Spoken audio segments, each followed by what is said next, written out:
ونستغفره ونعوذ بالله من شرور أنفسنا ومن سيئات أعمالنا من يهده الله فلا مضل له ومن يضلل فلا هادي له أشهد أن لا إله إلا الله وحده لا شريك له وأشهد أن محمدا عبده ورسوله ونصلي ونسلم على حبيبنا محمد وعلى آله وصحبه أجمعين. Amma ba'd. Terima kasih kepada Tuan Pengerusi yang dimuliakan Tuan Imam, Tuan Bilal, Ustaz-Ustaz, hadirin mukminin yang dirahmati Allah Subhanahu wa taala. Pertamanya saya minta maaf kerana saya terlewat. Sian tuan-tuan tunggu lama kan. Saya minta maaf. Insya-Allah saya akan buka sesi soal jawab nanti kalau tuan-tuan nak kata kenapa ustaz lambat pun boleh. Tak ada masalah kan. Hari ini kita nak berbicara tentang wasiat Nabi sallallahu alaihi wasallam. Saya semak beberapa kitab hadis membicarakan ataupun yang meriwayatkan tentang wasiat-wasiat Nabi.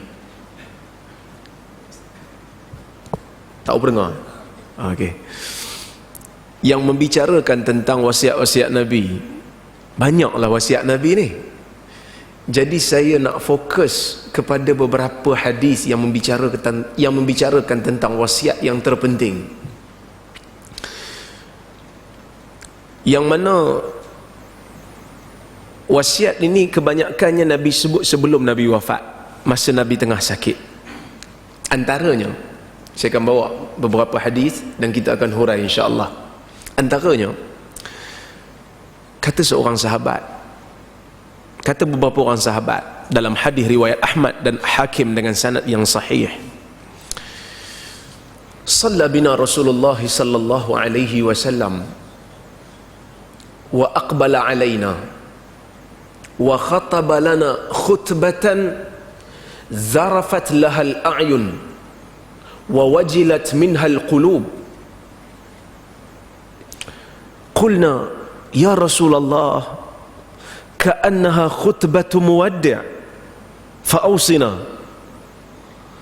قال عليكم السمع والطاعة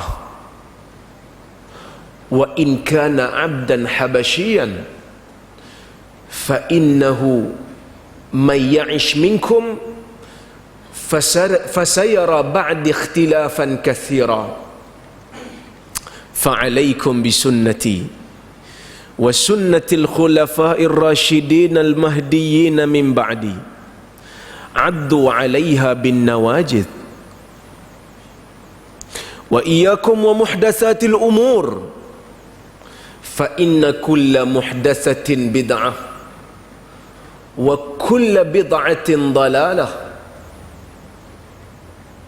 أو كما قال رسول الله صلى الله عليه وسلم. Sahabat kata, satu hari Nabi sallallahu alaihi wasallam ni solat dengan kami jadi imam. Nabi jadi imam. Habis aja Nabi jadi imam, maka Nabi pun pusing menghadap kami. Wa aqbala alaina. Ini di antara dalil yang mengatakan wirid tu sunat lah. Sebab ada kadang-kadang Nabi tak wirid, Nabi terus pandang sahabat terus cakap. Itu ulama dia ambil hukum kat situ lah, wirid tu sunat, bukan wajib. Baik. Kemudian kata sahabat, Nabi berkhutbah kepada kami, Nabi memberikan ucapan. Zarafat lahal a'yun, yang mana ucapan ini sahabat ni tak sebut ucapan apa yang Nabi pesan kat dia orang. Tapi sahabat kata apa yang Nabi ucapkan boleh mengalirkan air mata. Wa wajilat minhal qulub, dan jiwa manusia rasa takut dengan khutbah Nabi itu. Bergetar jiwa kan, takut. Kita kadang dengar ceramah agama, kita nak dengar yang lawak, tapi Nabi punya khutbah Tuan-tuan, Nabi punya khutbah boleh mengalirkan air mata. Orang takut. Kita kalau buat tara takut, tuan-tuan, bulan depan Ustaz Rozaimi datang, tak ada orang lah, semua pakai takut pula ke? Kan? Serius sangat dah kata kan? Itu khutbah Nabi. Maka sahabat bila habis khutbah Nabi ni, Nabi tak cerita, dalam riwayat ni dia tak cerita khutbah apa. Tapi habis aja khutbah, sahabat dia kata, "Ya Rasulullah, ka'annaha khutbatu muwaddi'. Fa'usina." Ya Rasulullah, khutbah ini seolah-olah khutbah yang terakhir. Ucapan yang kau berikan ni seolah-olah ucapan selamat tinggal. Fa'ausina, berikan wasiat kepada kami, berikan pesanan. Kerana sahabat rasa mungkin Nabi dah tak lama dah bersama dengan mereka. Maka Nabi pesan, Nabi kata, "Alaikumus sam'u wat ta'ah." Kamu kena dengar dan kena taat. Wa in kana 'abdan habasyian, walaupun pemimpin kamu itu adalah hamba abdi daripada keturunan negro. Maksud dia, kalau ada orang yang dilantik sebagai khalifah, kamu kena taat. Taat dengan maksud jangan angkat senjata lawan dia. Tak setuju dengan dia, tak apa, tapi jangan angkat senjata lawan dia. Itu bukan metodologi ahli sunnah. Yang ni kita hurai panjang lah nanti bab politik ni kan. Kita nak hurai hari ni wasiat terakhir, tak mau masuk sangat bab politik lah. Nanti kalau nak masuk bab politik, tuan-tuan kena tunggu ceramah politik lah. Saya dah hurai banyak dalam video, dalam YouTube, apa yang dimaksudkan dengan taat pemerintah ni bukan makna kita kena setuju semua benda. Okey.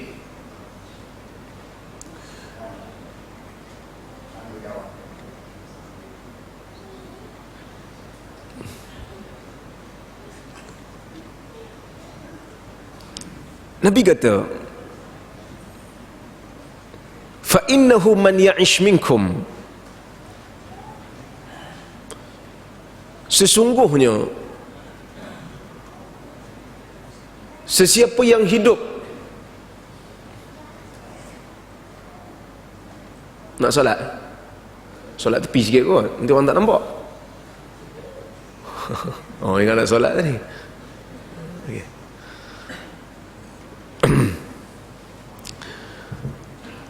Nabi kata, sesungguhnya sesiapa yang hidup selepas daripadaku akan diberikan umur yang panjang selepas daripada aku tak ada nanti. Dia akan melihat perselisihan yang banyak. Dia akan tengok perpecahan berlaku. Ada yang kata macam ni, ada yang kata macam tu, ada yang kata macam lain. Ustaz ni kata macam tu, ustaz ni kata macam tu, ustaz ni kata macam tu. Masyarakat jadi pening. Dia akan melihat perselisihan yang banyak. Maka pesan Nabi ringkas, "Fa'alaikum bisunnati." Kamu kena pegang sunnah aku. Tuan-tuan, dalam banyak perkara, kadang-kadang bila sebut nak berpegang dengan sunnah ni, tang slogan tu cukup mudah untuk diucapkan, tetapi dari sudut praktikal cukup susah.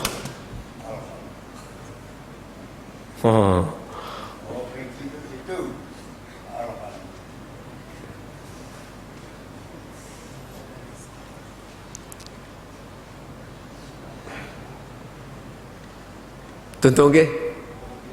Boleh Boleh fokus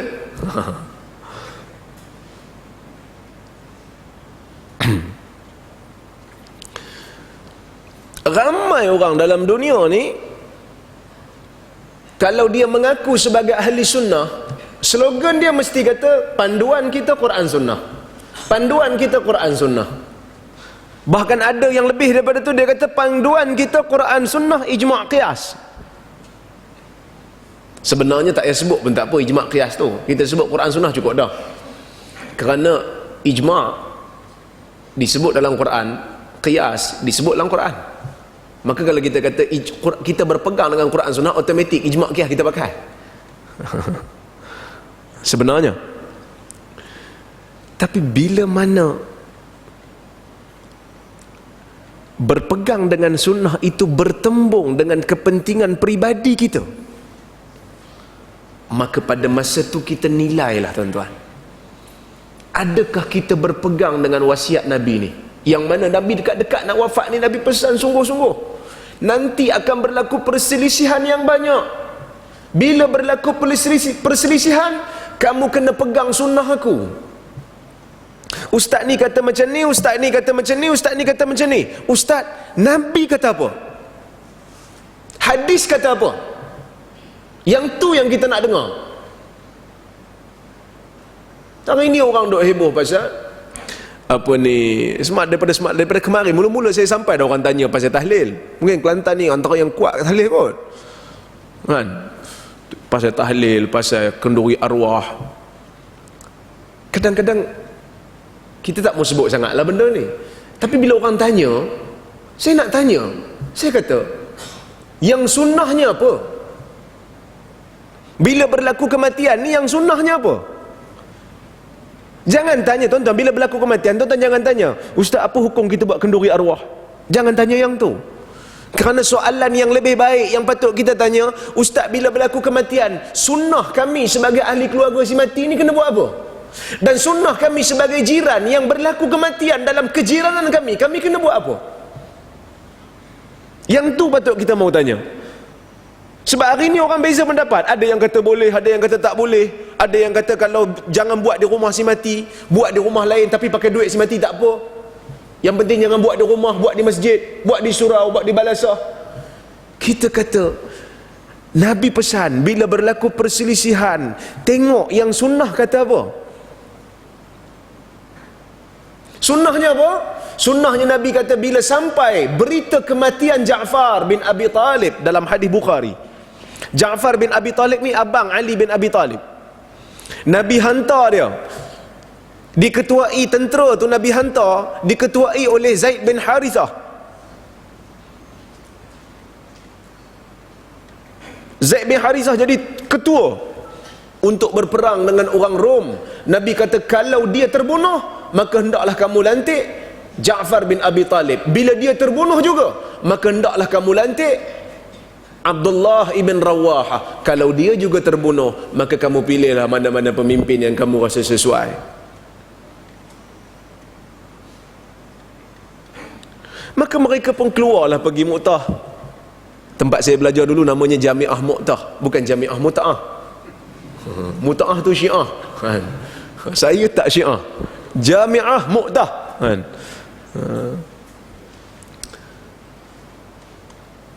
Tempat tu di Jordan. Maka dia orang perang lah, perang dengan Rom. Maka terbunuhlah Zaid. Nabi tak pergi. Walaupun Nabi tak pergi, perang ni tetap dipanggil Ghazwah. Biasa kalau perang tu Nabi tak pergi, dia tak panggil Ghazwah, dia panggil Sariyah. Kalau perang yang Nabi pergi, dia panggil Ghazwah. Tapi Ghazwah Mu'tah, walaupun Nabi tak pergi, tetap dipanggil Ghazwah, kerana Nabi melihat secara live streaming. Allah Ta'ala seolah-olah gambar depan Nabi. Zaid meninggal, syahid. Maka diganti oleh Ja'far. Ja'far juga meninggal dalam keadaan kedua tangannya putus dalam medan perang. Maka dia digelar dengan Ja'far At-Tayyar, kerana Nabi kata Allah Ta'ala akan gantikan tangan dia tu dengan kepak dari kiamat nanti. Ja'far bin Abi Talib digelar sebagai Ja'far At-Tayyar, ganti dengan Abdullah bin Rawahah. Abdullah bin Rawahah pun gugur syahid. Maknanya peperangan Nabi, peperangan orang Islam di Mu'tah ni sangat-sangat sengit. Maka orang Islam lantik Khalid ibn Walid. Masa itulah Khalid menunjukkan kepintaran dia.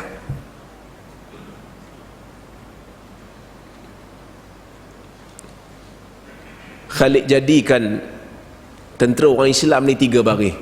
Sebaris belah kanan, sebaris belah kiri, sebaris di belakang.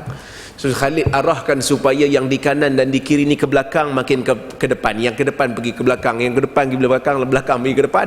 Orang Rom tengok daripada jauh macam ada bantuan, macam tentera Islam ni ada bantuan. Akhirnya orang-orang Rom ni lari kerana takut, dan akhirnya tentera Islam balik. Dia tak kejar lah, akhirnya dia menang lah sebab Rom tinggalkan medan.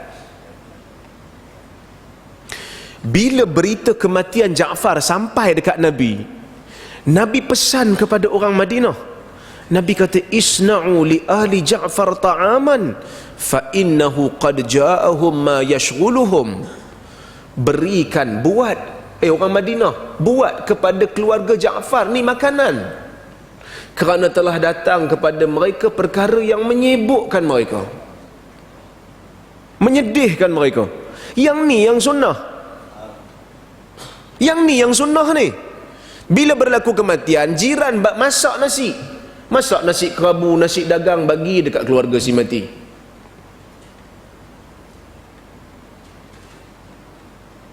Maka bila kita meninggalkan sunnah ini, kita seolah-olah telah melupakan khutbah Nabi ataupun wasiat Nabi yang dekat-dekat Nabi nak meninggal ni. Kadang-kadang ustaz datang, dia cerita bab sunnah, tapi oleh kerana kita selalu buat benda yang bercanggah dengan sunnah, kita rasa macam ustaz tu serang kita. Sedangkan ustaz tu tak serang pun. Ustaz tu nak bagi tahu sunnahnya macam ni.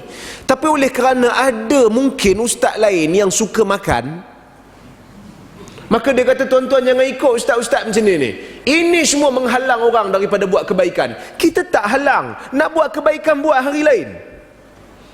Jangan matikan amalan sunnah. Maka tuan-tuan, kita tengok hari ni ada yang benarkan, ada yang tak benarkan. Kita mau cari sunnahnya apa.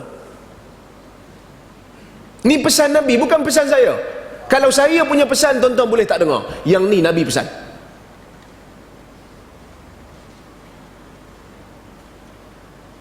Yang kita duk slogan cinta Rasul, lambai-lambai tangan ni, masa ni kena buktikan.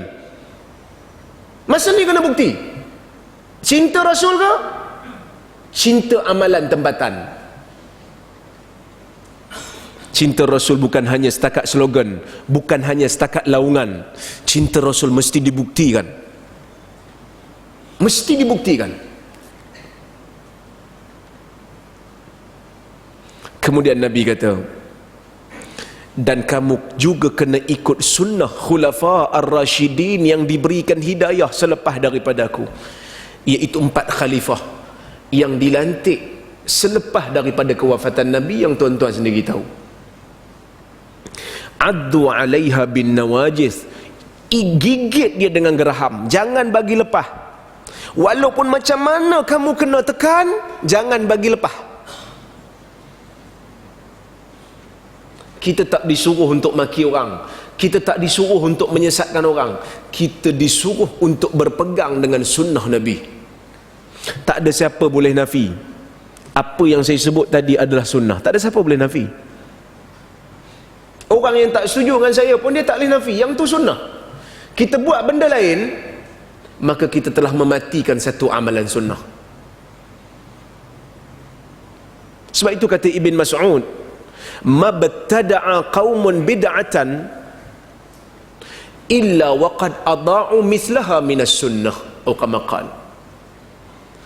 Tidak ada satu kaum yang mereka satu upacara dalam agama, melainkan dia akan meninggalkan satu amalan yang setara dengannya daripada sunnah.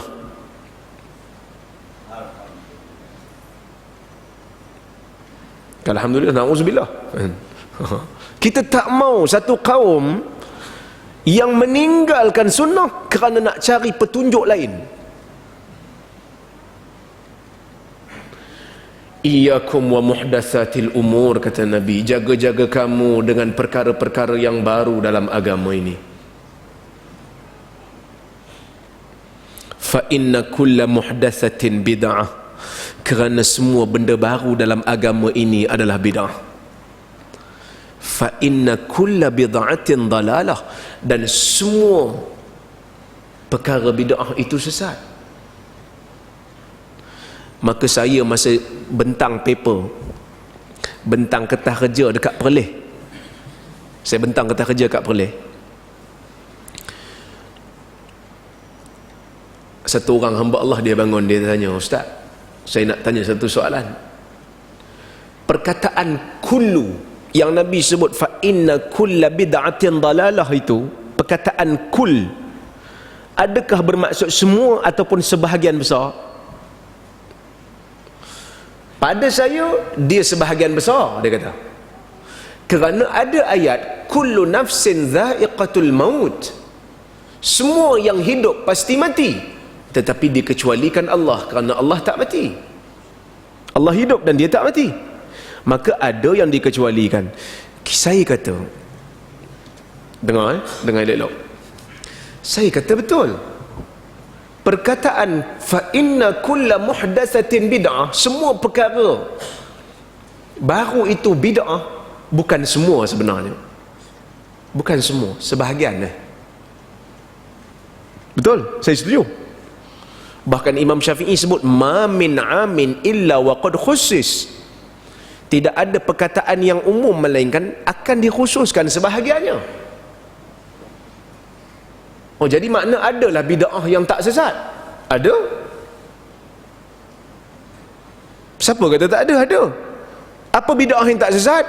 Bid'ah dalam urusan dunia. Yang ni tak sesat.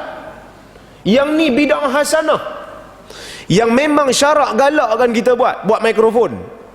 Dia tak ada kaitan dengan agama. Ada seorang ustaz selebriti ditanya tentang bid'ah ni, dia jawab, susah macam tu kalau semua tak boleh. Zaman Nabi tak ada pakai mikrofon. Memang gangster lah ustaz ni.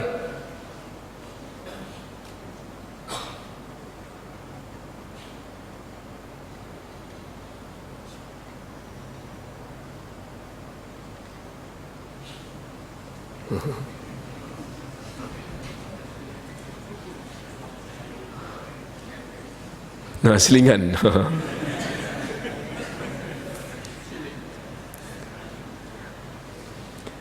Memang gangster lah ustaz ni. Sebab Nabi kata dalam hadis Muslim, dalam riwayat Muslim dengan lafaz antum a'lamu bi amri dunyakum, kamu lebih tahu tentang urusan dunia kamu. Mungkin ada yang kata, ustaz, dalam Islam ni mana ada pecah-pecah? Semua agama, Islam tak pecah dunia dan agama. Kita kata Nabi yang pecahkan. Kalau kata tak pecah-pecah, kamu nak lawan juga hadis Nabi, aku tak mau masuk campur. Pergi lawan Nabi, aku tak berani. Apa maksud dunia? Dunia ni maksud dia satu perkara yang tak ada kaitan dengan urusan akidah dan urusan ibadah. Maka nak pakai mikrofon ke, tak mau pakai mikrofon ke, nak pakai lampu ke, nak pakai pelita ke, itu urusan dunia. Nak pakai kereta ke, nak pakai unta ke, tak jadi masalah tuan-tuan. Yang ni tak termasuk dalam larangan Nabi, yang Nabi kata jaga-jaga kamu dengan perkara yang baru. Ya, sebahagian perkara yang baru itu tidak sesat, yang mana pembaharuan itu berlaku dalam urusan dunia, bukan urusan agama.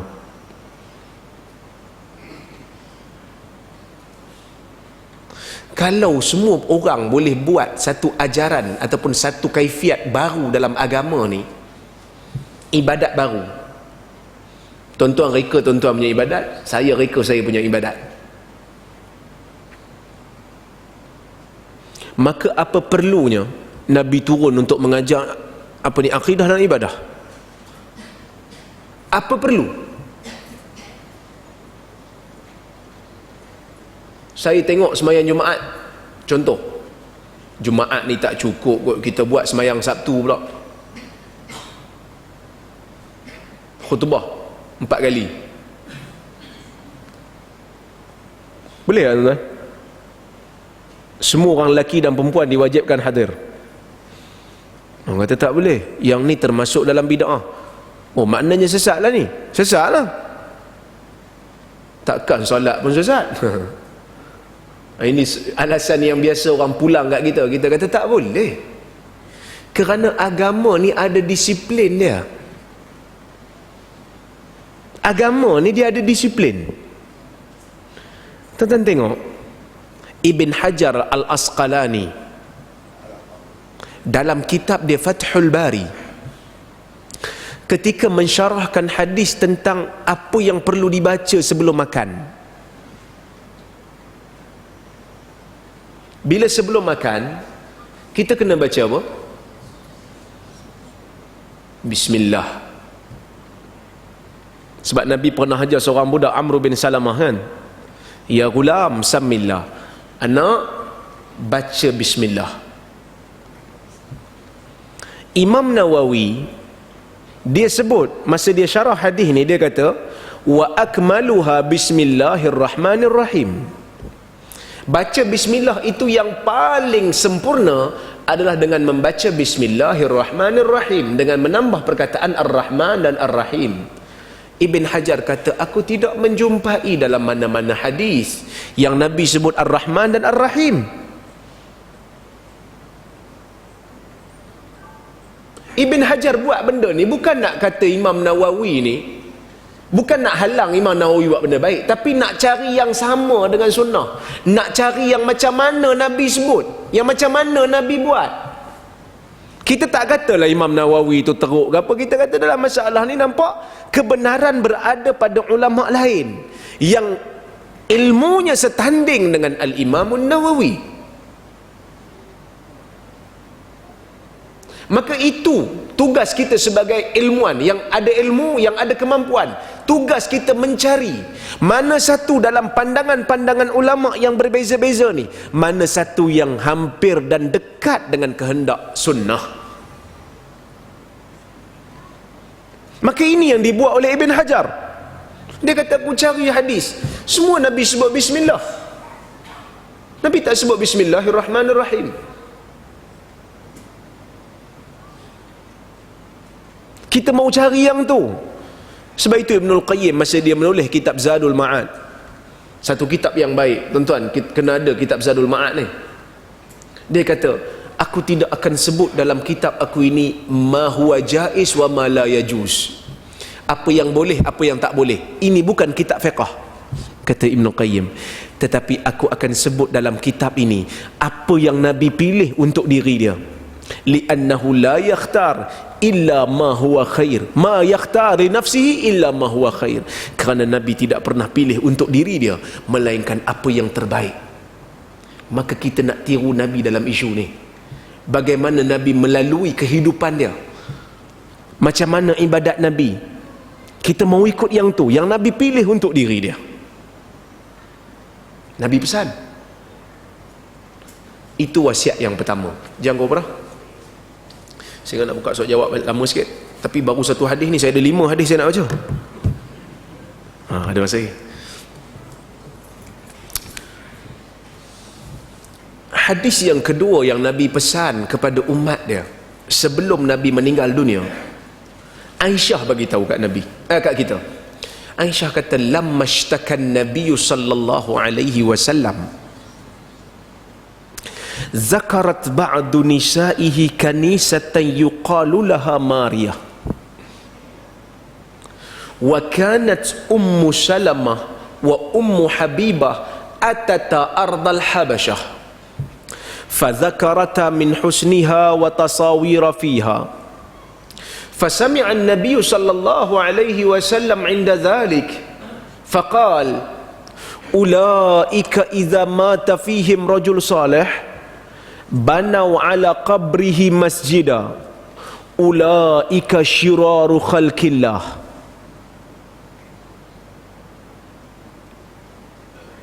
Aisyah kata, ketika mana Nabi tengah sakit nak meninggal dunia,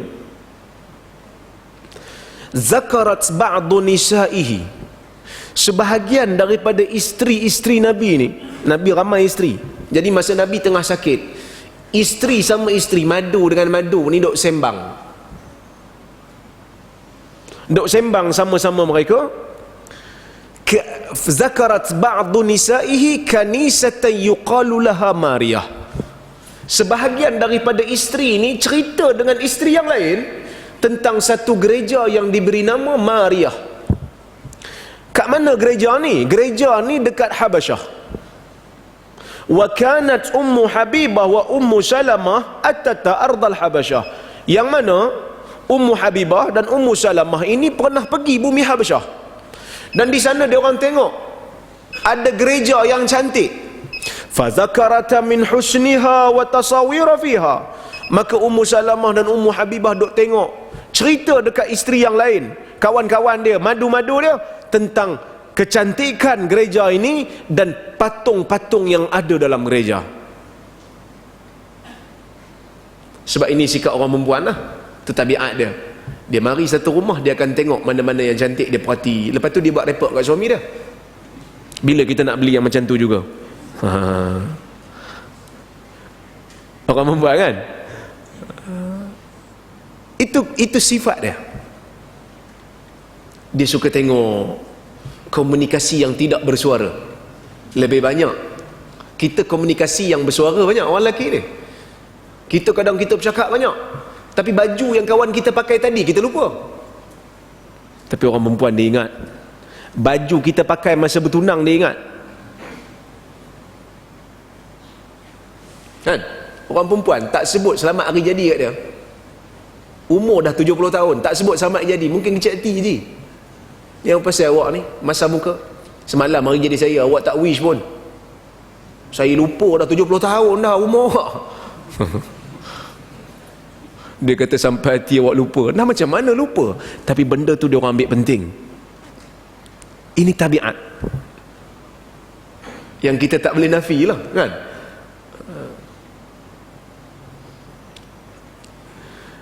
Maka Ummu Salamah dengan Ummu Habibah ni cerita tentang kecantikan gereja itu. Nabi dengar. Nabi kata, Nabi tengah sakit ni, tapi Nabi tak boleh dengar satu benda pujian terhadap kufur, yang mana gereja itu didirikan di atas kekufuran. Dalam tu ada patung, yang mana patung itu dilarang oleh syarak.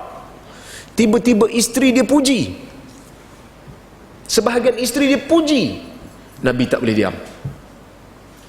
Sebab tu ulama kata benda yang berlaku depan Nabi, ataupun benda yang Nabi tahu berlaku di zaman dia dan Nabi tak bantah, tu termasuk dalam sunnah takririyah. Walaupun Nabi tak buat, tapi Nabi perakukan, kerana Nabi tidak pernah diam daripada membantah perkara maksiat dan salah yang berlaku depan mata dia. Jadi benda ni tak betul. Bagi Nabi benda ni tak betul, sebab duk puji kecantikan gereja, duk puji patung-patung yang ada dalam gereja. Nabi sebut, Nabi kata, ulaika idza mata fihimur rajul salih. Mereka itulah, ni orang yang bina gereja ni, mereka ni lah apabila mati dalam kalangan mereka orang saleh, orang baik, banau ala qabrihi masjidah, mereka bina di atas kuburnya masjid. Ulaika syiraru khalqillah, itulah seburuk-buruk makhluk Allah. Tuan-tuan, daripada hadis ni kita boleh ambil beberapa faedah yang saya nak sebut. Yang pertama sekali ialah Nabi adalah satu insan yang sangat-sangat memerangi syirik. Nabi tak boleh tengok benda syirik, Nabi tegur terus.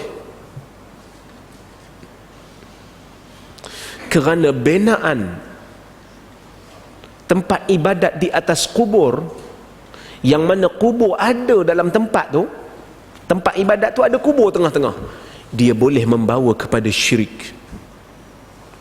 Dia boleh membawa umat sehingga menyembah kubur tu, kalau tak sembah pun minta pertolongan daripada orang yang ada dalam kubur tu.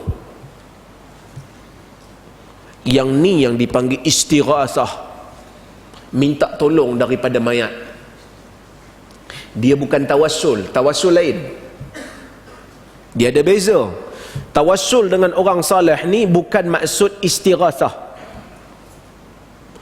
Tawassul ni kita kata, ya Allah, dengan berkat fulan bin fulan maka tolong saya. Yang ni tawassul. Yang ni ada khilaf. Ada ulama kata boleh, ada ulama kata tak boleh, tapi dia tak syirik sebab dia minta kat Tuhan. Walaupun pendapat yang sahih kata lepas orang saleh tu mati dah tak boleh lah. Itu pendapat yang rajih, pendapat yang tepat. Kerana Umar Al-Khattab lepas Nabi wafat, dia tak tawasul dengan Nabi, dia tawasul dengan Abbas, pak saudara Nabi, dalam hadis Bukhari. Tapi benda tu tak syirik, dia termasuk dalam masalah fiqh. Yang jadi masalah yang Nabi tentang ni kerana dia boleh membawa kepada kita minta pada mayat. Ada yang minta, ya Abdul Qadir Al-Jilani aghisni, wahai Abdul Qadir Jilani selamatkan saya. India pun minta dengan bahasa Tamil dia, Jawa pun mungkin seru Abdul Qadir Jailani dengan bahasa Jawa dia, Melayu pun mungkin ada yang seru, tapi minta-minta tak ada lah. Yang tuan-tuan, Abdul Qadir Jailani ni orang mana? Orang Arab. Dia tak faham bahasa Jawa. Yang faham semua bahasa ni Tuhan. Tiba-tiba India minta dengan bahasa Tamil, prom Abdul Qadir Jailani. Mana dia nak faham? Dan dia tak boleh tolong sebab dia sendiri tak boleh tolong diri dia dah, kerana dia dah wafat. Kan Nabi kata iza mata ibnu Adam inqata amaluhu illa min thalath. Bila meninggal anak Adam maka terputus bekalan dia, terputus amalan dia, bukan bekalan, amalan dia, melainkan daripada 3 benda. 3 benda ni je yang boleh bagi manfaat untuk dia. Macam mana pula dia nak tolong orang lain?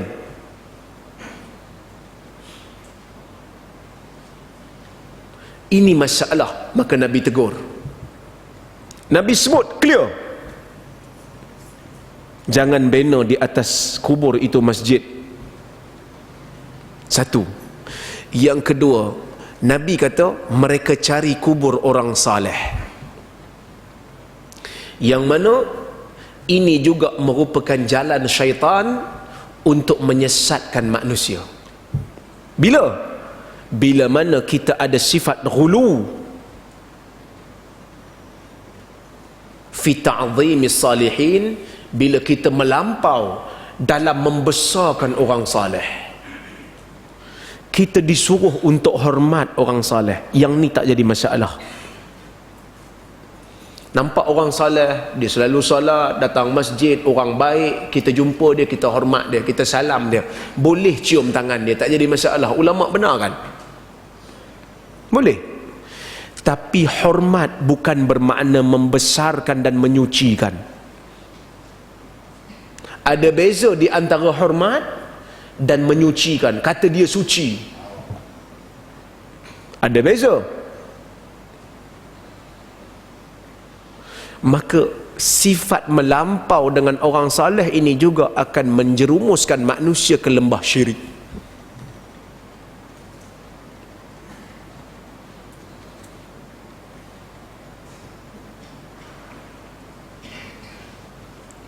Menjerumuskan manusia ke lembah syirik. Maka Nabi pesan sungguh-sungguh, jangan kamu melampau dengan orang saleh. Maka di antara pesanan terakhir Nabi ialah supaya kita menjaga akidah. Tambah-tambah pula kita hidup jauh daripada zaman Nabi. Kena jaga akidah ini, kena bagi sama. Akidah kita kena bagi sama dengan akidah Nabi, akidah sahabat. Kerana akidah itu sahaja yang menyelamatkan. Akidah lain belum tentu. Orang dakwa itu, orang dakwa ni, kita bawa mari-mari dalil. Kerana akidah mesti datang dengan dalil. Kalau tak, kita tak boleh percaya lah. Itu pesanan nombor 2 Nabi. Pesanan nombor 3, Nabi kata, la'inallahu al-yahuda wan nasara alladhina ittakhadhu qubur anbiya'ihim masajid. Hadis Bukhari. Nabi sebut ni di masa Nabi dekat-dekat nak meninggal juga lah. Akhir kalam Nabi juga lah. La'inallah al-yahuda wan nasara alladzina taqadu qubur anbiya'ihim masajid. Allah Ta'ala melaknat golongan Yahudi dan Nasara kerana mereka telah menjadikan kubur Nabi mereka sebagai tempat sujud. Tadi orang saleh, yang ni Nabi. Kita disuruh untuk hormat dan sayang kat Nabi, tapi kita tak disuruh untuk sembah Nabi. Tuan-tuan jaga-jaga, kerana inilah talbis iblis, yang antara talbisul iblis yang paling halus. Ramai orang dakwa cinta kat Nabi, kadang-kadang dia terlampau hulu, dia terlampau melampau dalam mencintai Nabi, maka dia memberikan Nabi itu sifat Tuhan. Ini yang menjerumuskan golongan Nasrani sehingga mereka terpesong daripada ajaran yang benar. Bila mana mereka terlalu cintakan Isa anak Maryam, maka mereka mengatakan Isa itu anak Tuhan.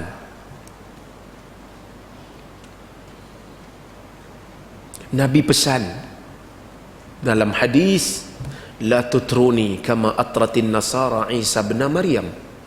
Jangan kamu terlebih memuji aku seperti mana orang Nasrani memuji Isa anak Maryam, kerana aku hanyalah Rasulullah dan hambanya. Maka sebab itu tuan-tuan, Allah Ta'ala buka surah Isra. Dalam peristiwa Isra dan Mi'raj ni, Allah Ta'ala buka surah Isra dengan perkataan Subhanalladzi, Maha suci Tuhan.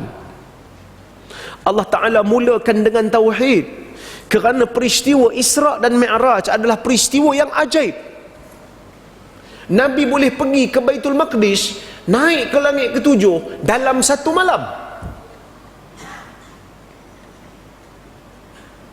Dia satu peristiwa yang besar. Maka mungkin ada orang yang terlalu teruja dengan kisah ni, sampai dia kata Muhammad telah hebat, Muhammad mempunyai kuasa yang luar biasa. Maka Allah Ta'ala buka surah Isra, Subhanalladzi asra bi'abdihi laylam minal masjidil haram ilal masjidil aqsa. Maha suci Tuhan yang memperjalankan hambanya pada waktu malam daripada Masjidil Haram ke Masjidil Aqsa yang kami berkati sekelilingnya. Yang memperjalankan Nabi Muhammad itu Allah, yang berkuasa itu Allah, Muhammad itu hambanya yang hanya diperjalankan oleh satu kuasa yang diizinkan oleh Allah Azza wa Jal. Ni akidah Islam. Berdiri di atas tauhid. Kita disuruh untuk sayang Nabi, ya, dan kita kena sayang Nabi lebih daripada segala-galanya, ya. Sampai Umar kata, la anta ya Rasulullah ahabbu ilayya min kulli syai' illa nafsi. Ya Rasulullah, engkau adalah orang yang paling aku sayang semua, di atas semua sekali, melebihi semua sekali yang ada, kecuali diri aku sayang lebih lagi pada engkau. Nabi kata apa kat Umar? Wa ala nafsika ya Umar, kau kena sayang aku lebih, walaupun lebih daripada diri engkau sendiri. La antal an ya Rasulullah, kata Umar, sekarang engkau yang paling aku cinta lebih pada diri aku. Nabi kata al-an ya Umar, sekarang, wah sekarang. Kita disuruh untuk sayang Nabi lebih, melebihi diri kita sendiri, melebihi isteri kita, melebihi anak-anak kita, melebihi mak ayah kita. Tapi kita tak pernah disuruh untuk mengangkat martabat Nabi lebih daripada martabat kenabian dan kerasulannya. Maka sebab itu surat Nabi kan hantar surat. Tuan-tuan buka Sahih Bukhari, hadis-hadis yang awal, Nabi mulakan surat dia, Bismillahirrahmanirrahim, min Muhammadin Abdillahi wa Rasulih ila Hirqal azimir Rum, aslim taslam yu'tikallahu ajraka marratain.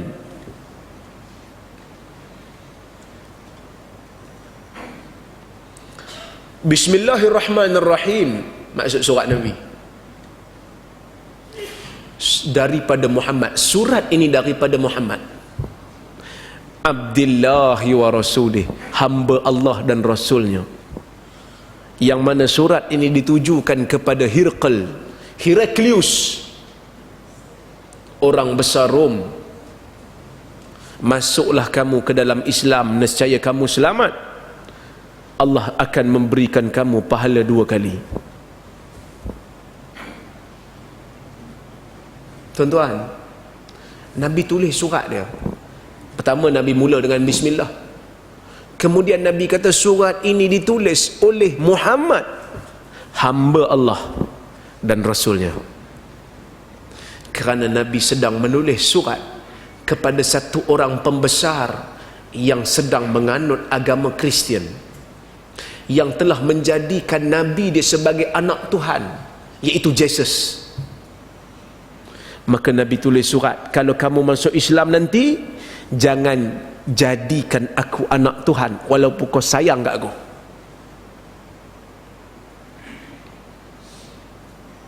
Aku hamba Allah dan Rasulnya. Ni yang pertama. Hadis ni pesanan Nabi, jangan ghulu dengan Nabi.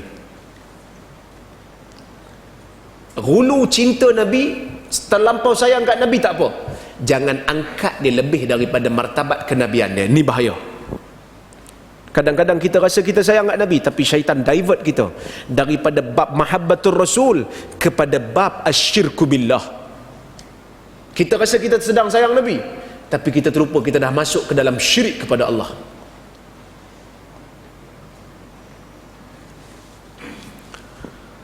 Itu faedah pertama daripada hadis. Faedah yang kedua, Nabi nak pesan kepada orang Islam sebelum dia tinggal dunia ni, jaga-jaga kamu, jangan kamu ikut cara orang Yahudi dan Nasara beragama. Tuan-tuan, dalam banyak hadis Nabi pesan jangan ikut Yahudi dan Nasara. Dalam hadis riwayat Muslim daripada Abu Sa'id Al-Khudri, Nabi kata la tattabi'unna sunanal ladzina min qablikum shibran bi shibrin zira'an bi zira'in hatta law dakhalu juhra dabbin lattaba'tumuhum. Qila al yahud wan nasara ya Rasulullah, qala faman. Nabi kata sungguh-sungguh satu hari nanti kamu akan ikut cara hidup orang sebelum kamu, sejengkal demi sejengkal, sehasta demi sehasta, sehingga apabila mereka masuk ke dalam lubang biawak pun kamu ikut. Maka sahabat tanya, adakah orang sebelum kami itu Yahudi dan Nasara ya Rasulullah? Nabi kata siapa lagi jika bukan mereka? Tuan-tuan, kita berhadapan dengan generasi yang terlalu eager, yang terlalu sungguh-sungguh nak ikut cara hidup orang Nasara dan orang Yahudi. Pemikiran kita seolah-olah telah dijajah. Tak usah pergi jauh tuan-tuan. Kita nak meniaga barang, nak meniaga produk. Produk tu mesti nama orang putih baru orang yakin.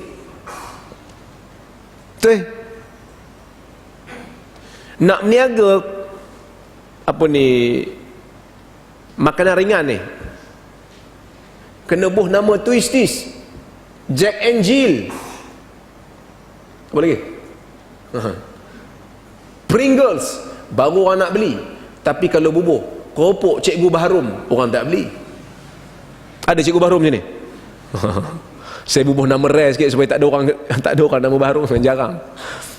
Orang tak beli. Sebab orang kata ni apa nama Cikgu Baharum ni, kena maki. Pemikiran kita telah dijajah oleh Yahudi dan Nasara. Tu belum masuk bab nama lagi. Saya selalu hurai bab nama ni. Nama yang baik dalam Islam untuk orang lelaki, Abdullah wa Abdul Rahman. Dalam hadis Muslim kan Nabi sebut, ahabbul asma' ila Allah Abdullah wa Abdul Rahman. Nama yang paling Allah Ta'ala suka di atas muka bumi ni, Abdullah dan Abdul Rahman. Tapi cuba kita bubuh anak kita nama Abdullah. Hari ini dapat anak, bubuh nama Abdullah tuan-tuan. Cuba. Apa orang kata? Abdullah Nama tak ada komersial langsung. Cik, nama tak glamour. Nak jadi artis pun kena tukar nama. Daripada Abdullah, Lah je.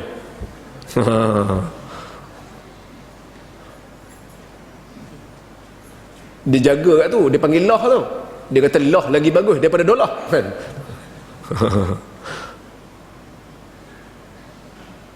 Nama yang baik dalam Islam kita tak rasa bagus.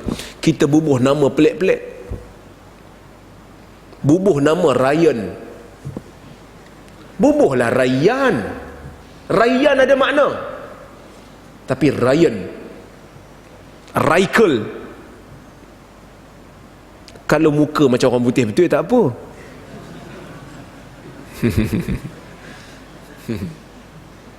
Ni hidung kembang, nama orang putih, kacau lah.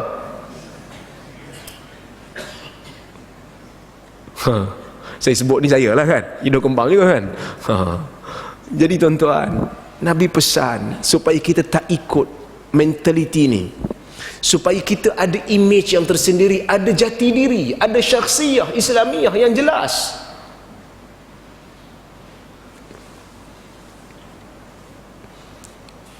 Boleh lagi? 8.50 dah, 10 minit. Boleh Hadis yang seterusnya, yang keberapa? Yang keempat. Sebelum Nabi wafat, Nabi pesan satu benda. Imam Bukhari riwayatkan dalam kitab Al-Adabul Mufrad dengan sanad yang sahih. Di antara perkara akhir yang Nabi sebut sebelum dia wafat, as-salah, as-salah wa ma malakat aimanukum. Dalam riwayat Nasa'i sebut, dan juga Ibnu Majah, Nabi sebut ni berulang-ulang kali. Banyak kali Nabi sebut as-salah, as-salah wa ma malakat aimanukum. Salat, salat. Maksud dia kena jaga salat.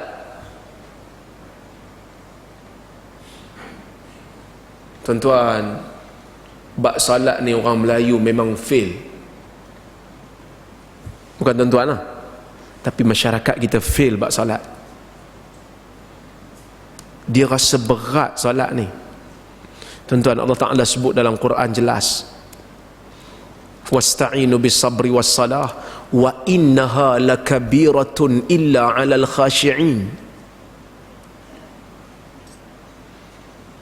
alladzina yadhunnuna annahum mulaqu rabbihim wa annahum ilaihi raji'un. Mintalah pertolongan daripada Allah dengan sabar dan melakukan salat, yang mana salat itu besar dan berat, melainkan bagi orang-orang yang khusyuk. Kalau kita rasa salat tu berat, maka kita tak tergolong dalam golongan yang khusyuk. Siapa yang khusyuk? Allah Ta'ala tafsir sendiri, alladzina yadhunnuna annahum mulaqu rabbihim. Orang yang khusyuk itu orang yang bersangka ataupun orang yang mempunyai keyakinan mereka akan bertemu Tuhan. Wa annahum ilaihi raji'un, dan mereka juga yakin mereka akan kembali kepada Tuhan.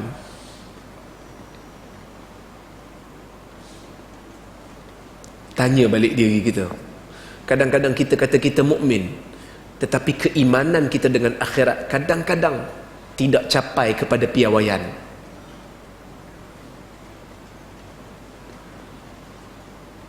Ramai daripada golongan salaf, bukan sedikit daripada golongan salaf, mengatakan siapa tinggal salat dengan sengaja, tak salat langsung sepanjang hayat, boleh terkeluar daripada agama.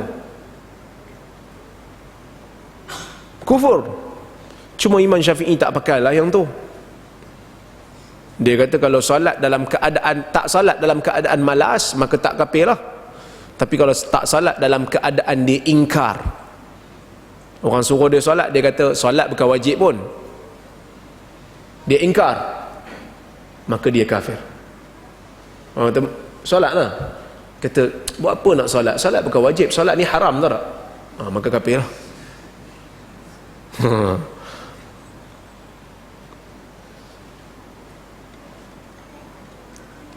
Tuan-tuan buka kitab mazhab Syafi'i. Orang yang tak salat ni pemerintah boleh bunuh.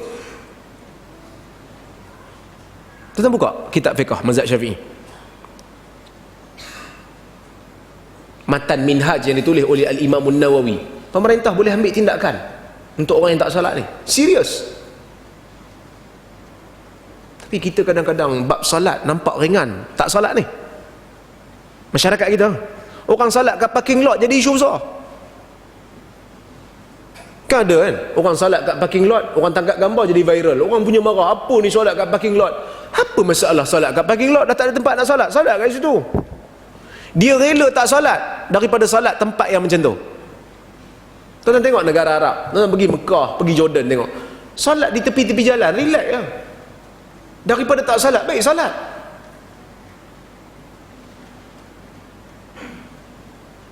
Jadi bila keadaan tidak salat ni berleluasa dalam masyarakat, menjadi masalah kepada masyarakat, dia nampak kan, dia nampak benda yang maksiat tu nampak macam okey, benda yang okey tu nampak macam maksiat. Saya bagi contoh.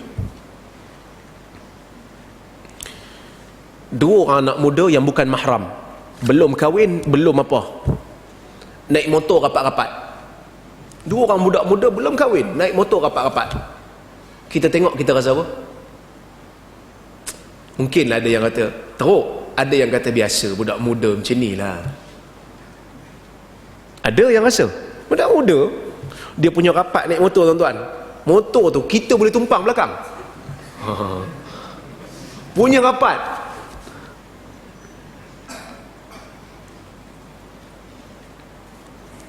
Tapi kan, kadang-kadang ada orang umur dia dah 60, 70, isteri dia pun 60, sama-sama pensioner, pencen, jalan kat taman bunga, pegang tangan, orang tengok, nak muntah tengok, tua-tua pun gatal lagi. Tu bini dia kan.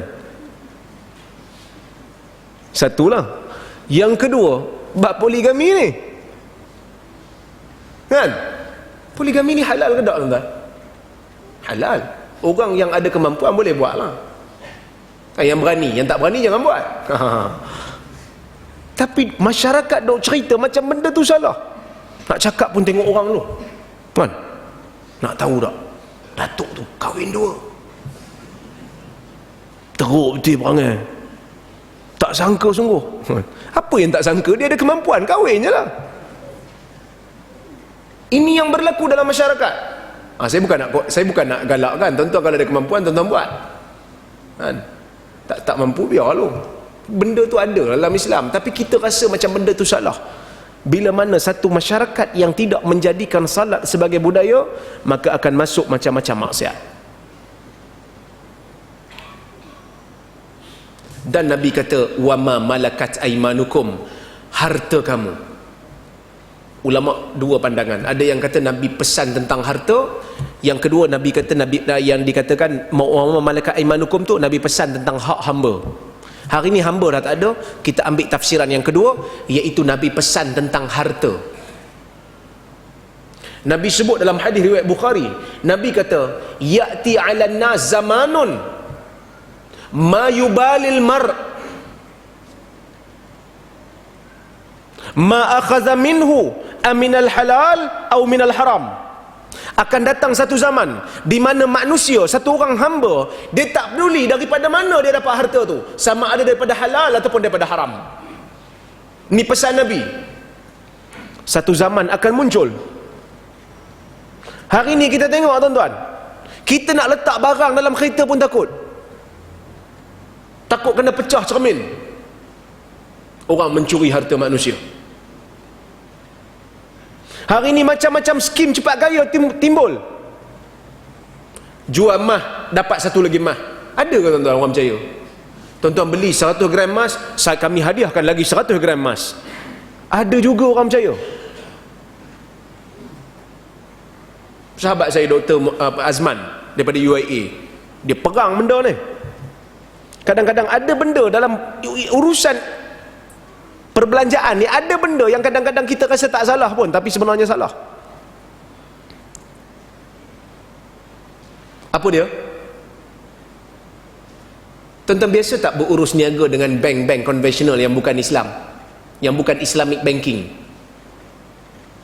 Nak buka account bank, tuan-tuan buka account bank apa? Konvensional, simpanan tetap 4.5%. Tuan-tuan tak buka yang wadiah ataupun mudharabah. Saya bercakap bukan saya nak suruh semua masuk bank Islam. Mana-mana bank pun ada sekarang ni Islamic window. Ada sekarang ni produk Islam dia. Tapi kadang-kadang orang tanya kita, ni nak produk yang Islam punya ke yang tak Islam? Saya tengok yang Islam ni tak berapa nak adil sangat, jadi saya ambil yang tak Islam lah. Dia tak fikir bila ada yang Islam, maknanya yang bukan Islam tu tak halal lah. Dia tak fikir macam tu. Dia boleh fikir yang tak Islam ni bagus, yang Islam ni zalim. Macam mana fikir tuan-tuan? Saya tak boleh faham. Memang nampak yang tak Islam tu nampak untung, sebab dia tak terikat dengan kontrak. Yang perbankan Islam ni dia terikat, mesti sebut dalam akad. Sebab tu dia letak persen kadar keuntungan tu tinggi, kerana kadar keuntungan tu tetap setiap tahun, dah siap semua, dalam semua documented. Berapa kita akan bayar, bila akan habis, berapa jumlah dia, semua bagi tahu. Tapi kalau bank yang konvensional, dia letak tahun pertama dan tahun kedua tu rendah, tahun ketiga, tahun keempat dia naik tinggi, kerana dia tak terikat dengan kontrak. Riba, kita tak rasa.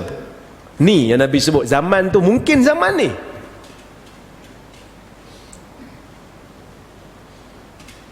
Tuan-tuan biasa tak beli barang mas hutang?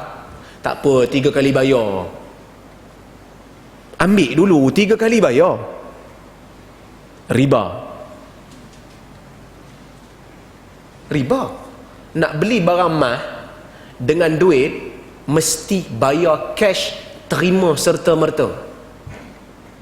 Kalau tak, riba. Riba nasi'ah dia panggil. Tuan-tuan carilah fatwa-fatwa ulama. Ini juga mazhab Syafi'i. Mesti bayar cash. Tak boleh bayar tangguh-tangguh, 3 kali bayar, 5 kali bayar, tak boleh. Riba. Az-zahabu biz-zahab wal fiddatu bil fiddah, Nabi kata. Emas nak tukar dengan emas, perak nak tukar dengan perak. Lepas tu Nabi sebut benda lain, tamarnya, garamnya, gandumnya, balinya. Nabi kata yadan biyad, mislan bi mislin, yadan biyad. Mesti sama banyak. Kalau mah dengan mah nak tukar, mesti sama banyak. Yadan biyad, mesti cash, tangan dengan tangan. Kita bagi, dia bagi. Kita bagi, dia serah. Fa idza ikhtalafat hadhihi al-ajnas fabi'u kaifa syi'tum idza kana yadan biyad. Kalau jenisnya berbeza, kalau bukan mah dengan mah, tadi mah dengan mah, perak dengan perak, nak tukar sama banyak, jangan bertangguh, clearkan dalam majlis akad, serah terus. Dalam istilah ekonomi hari ni orang panggil serahan secara lani. Lani, orang Kedah kata lani ya. Orang Kelantan panggil apa? Lani ya. Kan? Fa idza ikhtalafat hadhihi al-asnaf, apabila jenisnya berbeza.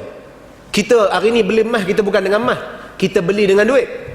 Jenis berbeza, tetapi mempunyai sifat yang sama, iaitu thamaniyah. Sifat mata wang. Mah pun ada sifat mata wang, duit pun ada sifat mata wang. Bila jenis berbeza tapi sifatnya sama, fabi'u kaifa syi'tum, kata Nabi. Juallah macam mana kamu nak jual, tapi dengan syarat mesti selesai dalam majlis akad. Jangan bertangguh. Maka sebab tu tuan-tuan, dalam bab urus niaga, muamalat ni, tuan-tuan, kita kena, masjid ni kena ada satu kuliah khas muamalat. Sebulan sekali paling tidak. Minta ustaz yang pandai baca bab muamalat ni, baca kat kita. Saya sebut, ramai orang terkejut. Kan pagi tu kita sembang haji kan, oh, terkejut. Sampai kat satu masjid tu tak panggil saya dah. Jangan panggil ustaz ni, semua benda tak boleh, susah kita. Tak apa, tak nak panggil tak apa. Tapi saya kadang-kadang, kita rasa tanggungjawab, kita nak bagi tahu kat umat. Banyak produk-produk dalam negara kita ni, ya kalau kita tak hati-hati, kita termasuk dalam riba. Yang dibuat oleh orang yang tidak bertanggungjawab. Dia tak faham sangat. Maka pesan Nabi bukan hanya kena berpegang dengan sunnah dalam urusan agama, tetapi Nabi juga suruh kita berhati-hati dalam bab muamalat, dalam bab harta. As-salah wa ma malakat aimanukum. Salat kena jaga, harta juga kena jaga. Daripada mana kita dapat, di mana kita nak belanjakan, kita kena hati-hati. Kalau tak, kita akan dipersoalkan. Jadi saya buka pada soalan. Kalau ada komentar ke, kritikan ke, silakan.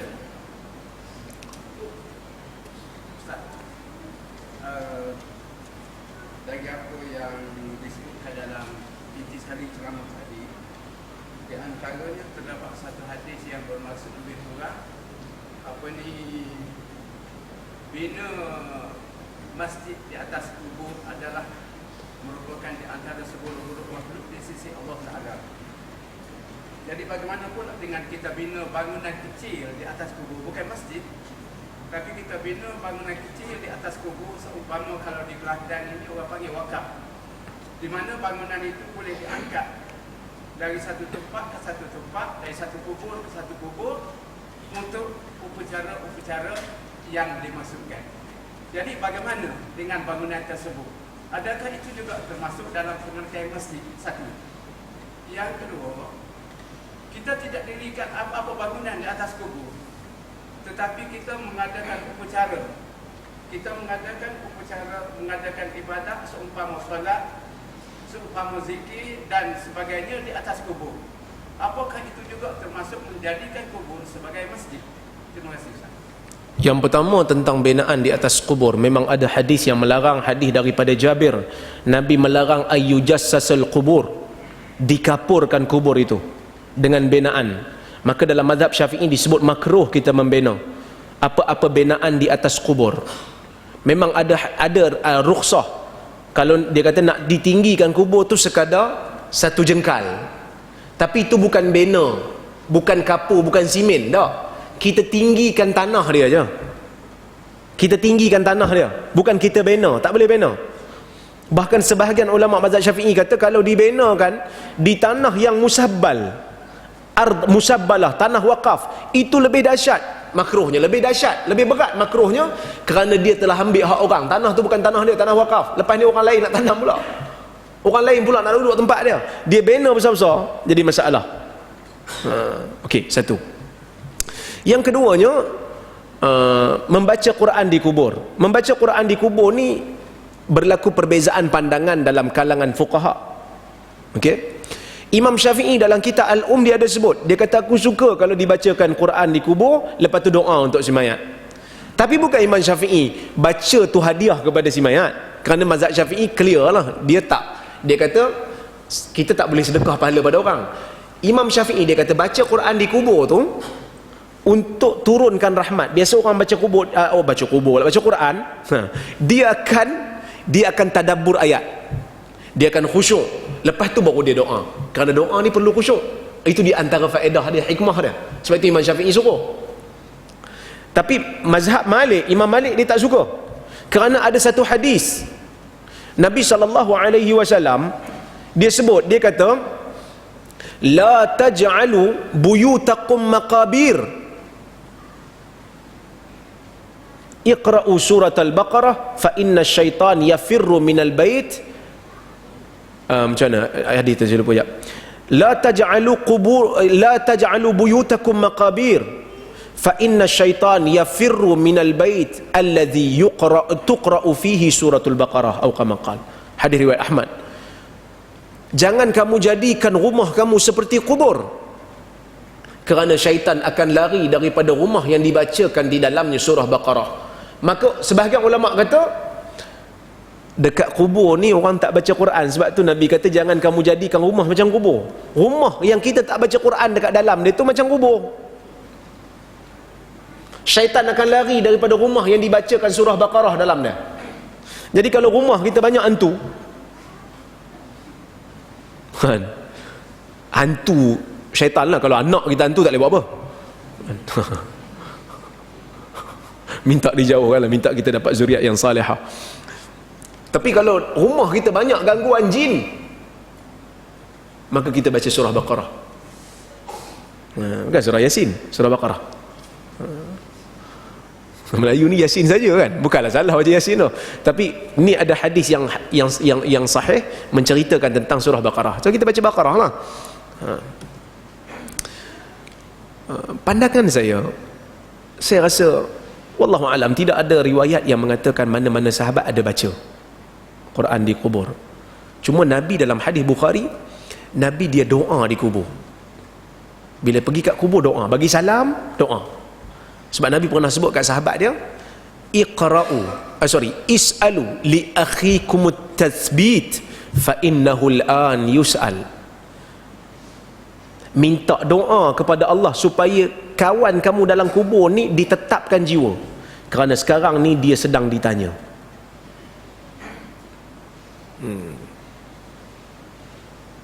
Ada orang kadang-kadang dia duduk kat situ, dia tak pergi mana-mana. Dia kata nanti malaikat datang kalau saya tinggalkan kubur ni. Dia main-main dengan Tuhan ke apa ni? Kita pun heran kan.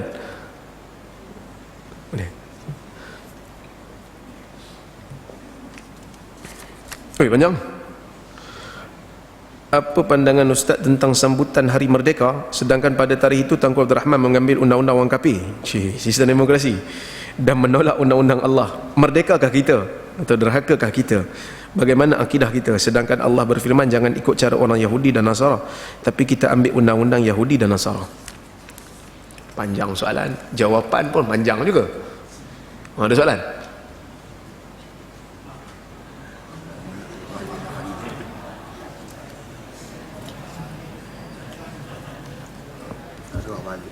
Okey, terima kasih.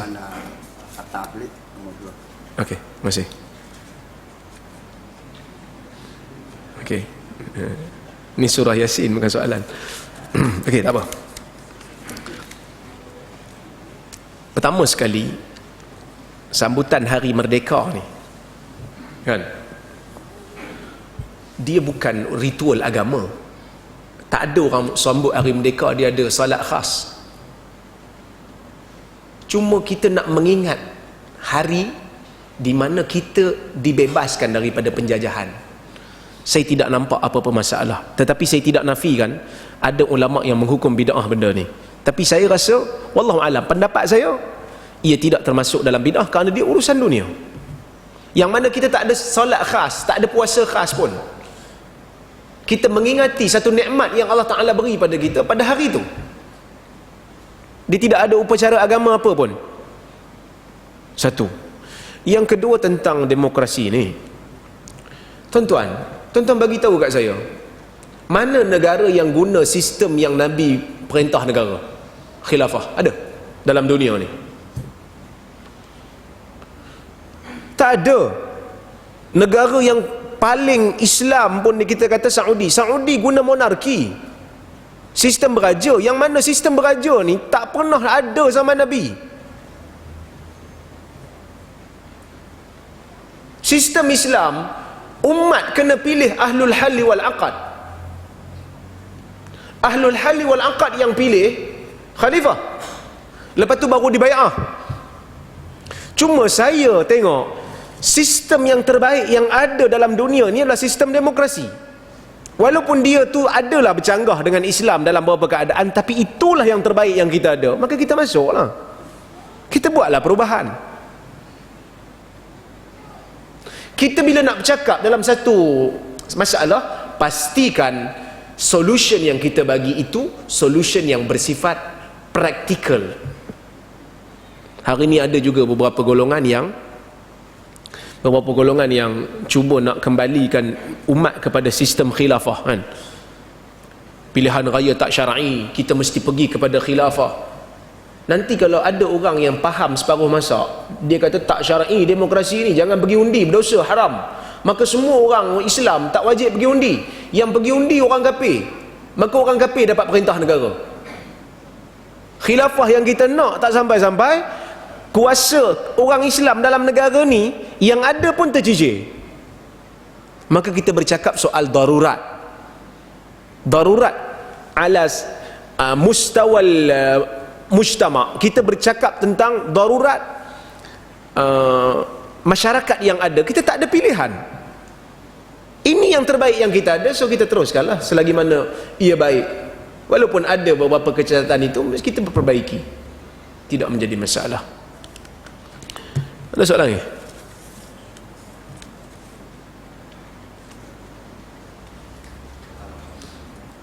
Cuma saya takut dengan fatwa sahabat-sahabat kita, saya agak risau sikit lah.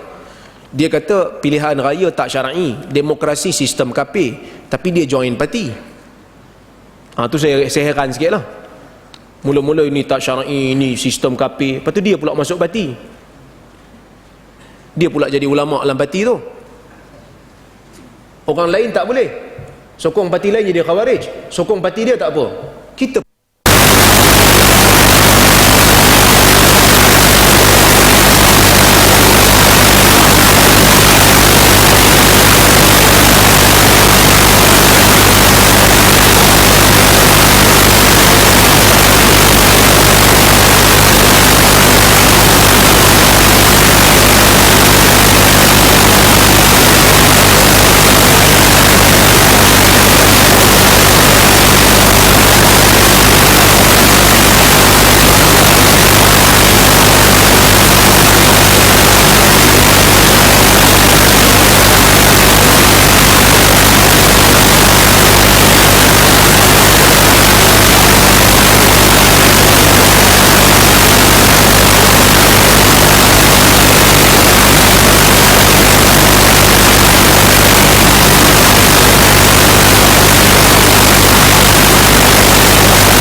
berurus niaga dengan Yahudi sebenarnya bukan kerana dia Yahudi, tapi kerana dia bunuh orang Palestin. Dalam hadis, Nabi ada urus niaga dengan orang Yahudi. Nabi terima pemberian perempuan Yahudi yang bagi Nabi kambing dan akhirnya Nabi diracun tu. Dan Nabi pernah cagakan baju besi dia dekat orang Yahudi kerana Nabi hutang dengan dia. So urus niaga dengan orang Yahudi secara dasarnya tak jadi masalah kalau dia tak memerangi orang Islam. Cuma yang jadi masalah sekarang ni bila Bani Israel, bila negara Israel tu sendiri perang orang Yahudi, perang orang Palestin, bunuh orang Palestin, rampas tanah orang Palestin. Maka hari ni adalah macam Syekh Al-Qaradawi kata kena boikot. Boikot ni ada tak dalam sunnah? Ada. Pemahaman boikot ni ada. Tapi bukanlah Nabi boikot. Bukanlah boikot maknanya Nabi tak beli McDonald. Memang McDonald tak ada zaman Nabi. Tapi bila Nabi pergi Madinah, tuan-tuan, bila Nabi pergi Madinah, kan Madinah ni jalan tengah antara Mekah dengan Syam. Jadi orang Mekah duduk dekat Mekah, orang Quraisy duduk kat Mekah. dia nak pergi meniaga dekat Syam. Nabi hantar beberapa sariyah, Nabi hantar ambush beberapa kumpulan untuk ambush rombongan-rombongan perniagaan orang Quraisy. Tu yang orang Quraisy takut. Dan Nabi ambush ni untuk apa? Untuk melemahkan ekonomi Quraisy. So pemikiran untuk kita melemahkan ekonomi musuh tu ada dalam sunnah. Maka hari ni kita tengok, kalau ada satu syarikat yang total memang sokong, beri sumbangan, maka kita, sanggup ke kita nak ambil balik? Okey. Sila.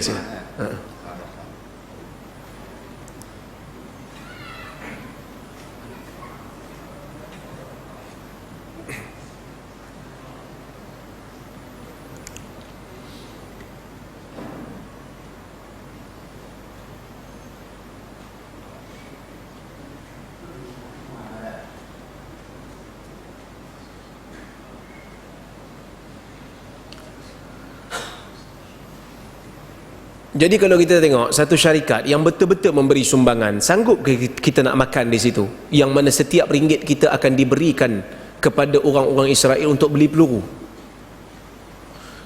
Mungkin kita tak boikot secara total lah, kita beri tekanan sikit supaya dia beringat orang Islam yang dibunuh di Palestin tu saudara kita. Kita bagi tekanan ya, supaya dia tak bagi sumbangan kepada kezaliman. Tapi mana-mana syarikat yang tidak ada bukti, maka kita lah boikot. Kerana ada beberapa syarikat yang memanglah orang Yahudi punya, tapi Yahudi yang duduk di Amerika yang bukan Zionis. Contohnya kan, kalau ada lah yang tak bagi sumbangan pun, maka kita tak apalah beli.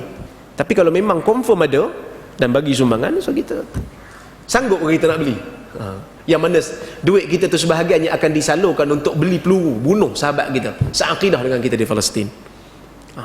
Kita tanyalah diri kita kan, boleh kot? Ada soalan lain? Tengok jam 9.20. Boleh tuan? Cukup dah kot. Dr. Mazlan kata kalau kuliah ni jangan lebih 40 minit. Lebih 40 minit tak faham dah. Dia tengok ustaz tu cakap bum kan, apa ustaz ni merepek kan. Jadi ni dah lebih dah ni. Jadi saya rasa cukup sekadar tu dulu. Apa yang baik daripada Allah, apa yang buruk datang daripada kelemahan diri saya mohon maaf. Kalau saya terkasar bahasa, tersilap kata, terima kasih atas jemputan, dan saya seronok tengok kehadiran yang ramai pada hari ini. Mudah-mudahan tuan-tuan kita terus berada di atas jalan sunnah, dan doakan saya, aqulu qawli hadza wa astaghfirullahal azim li wa lakum. Assalamualaikum warahmatullahi wabarakatuh.